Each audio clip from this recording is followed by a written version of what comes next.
Assalamualaikum warahmatullahi wabarakatuh. Perkenalkan, nama saya Sri Rahmawati dengan NIM 21105410414 dengan prodi Ilmu Ekonomi, Fakultas Ekonomi Universitas Andalas. Baiklah, pada kali ini saya akan membahas tentang neoklasik dan Wallace. Teori-teori yang dikembangkan oleh Marx dan Engels dapat banyak tanggapan dari faktor-faktor ekonomi, baik dari kaum sosialis sendiri maupun dari penduduk sistem liberal kapitalisme. Pemikiran-pemikiran ekonomi dari pakar-pakar pendukung sistem liberal ini kemudian dimasukkan ke dalam suatu kelompok pemikiran ekonomi tersendiri yang disebut mazhab neoklasik. Jadi sekian banyak pakar-pakar neoklasik, paling kurang ada 4 yang melakukan penelitian tentang hal yang sama, yaitu Stan Jevons, Leon Wallace, Kurt Menger, dan Alfred Marshall. Baiklah, kali ini saya akan membahas salah satu tokoh neoklasik, yaitu Leon Wallace dengan mazhab Lausanne. Leon Wallace adalah seorang Prancis ekonomi matematik. Ia mempelopori pengembangan teori utilitas marginal dan teori equilibrium umum. Dalam bukunya Elements of Pure Economics, Wallace menjelaskan teori keseimbangan umum dengan pendekatan matematik. Dan Wallace di kalangan ekonomi dan ekonometrik sebagai orang pertama yang merumuskan model keseimbangan umum multikuantional hubungan ekonomi. Ia lahir pada 16 Desember 1834 di Fribourg, sebuah kota provinsi Normandia, Prancis. Meskipun demikian, ia menghabiskan lebih dari setengah masa dewasanya di Swiss. Ia mempertahankan kewarganegaraannya di Prancis.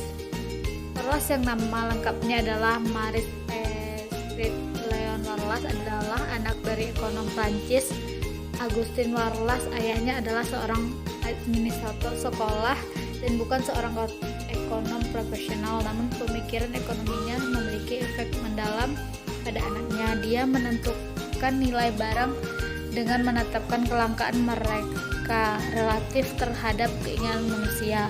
Wallace mewarisi sifat-sifat karakter ayahnya dalam ukuran yang terlalu murah hati. Dia juga mengadopsi pandangan ekonomi ayahnya yang tidak ortodoks.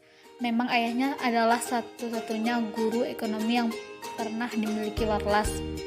Dari ibunya, Wallace mewarisi temperamen Normandia yang hemat dan penuh perhitungan. Teori utilitas marginal. Setelah di Lausanne, Wallace mulai belajar sendiri kalkulus yang ditunjukkan oleh Paul Picard, profesor mekanika, bagaimana teknik menerapkan maksimalisasi pada teori utilitas. Dengan demikian, Wallace mengembangkan teori matematikanya tentang utilitas marginal dan mempresentasikan sebagai sebuah komoditas dalam bentuk geometrik yang disederhanakan dalam sebuah makalah yang dibacakan di depan Akademik de Sciences Morales et Politiques of Paris pada tahun 1873. Pertunjukan ini disambut dengan permusuhan yang tidak terselubung. Setelah publikasi makalah pertama ini, ia kecewa mengetahui bahwa Jevons telah mengantisipasi dalam mencetus teori utilitas marginal.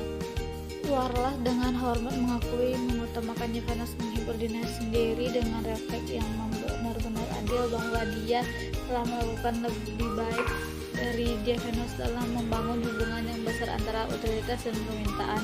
Namun demikian, perasaan cemburu terus membara sampai ia menemukan bahwa ekonomi Jerman Gosen yang sudah mati dan akibatnya tidak lagi menjadi saingan potensial mengantisipasi Jevons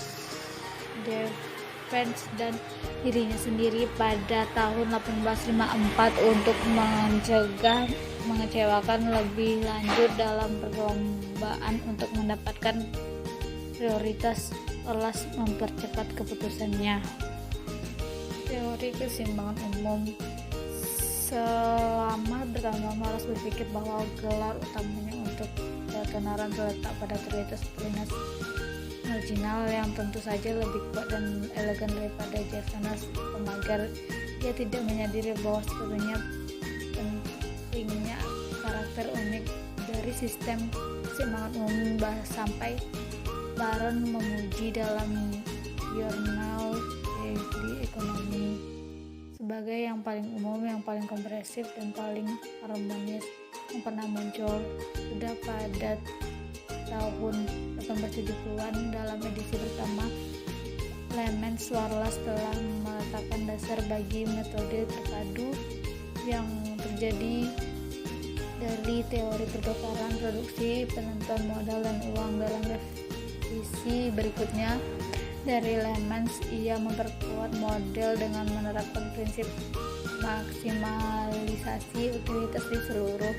Selain itu, untuk menghubungkan modelnya dengan dunia nyata, ia mengatakan masing-masing submodel berturut-turut menggambarkan keseimbangan dengan teori kuasi dinamis terkait kemunculan keseimbangan melalui pengoperasian mekanisme kompetitif.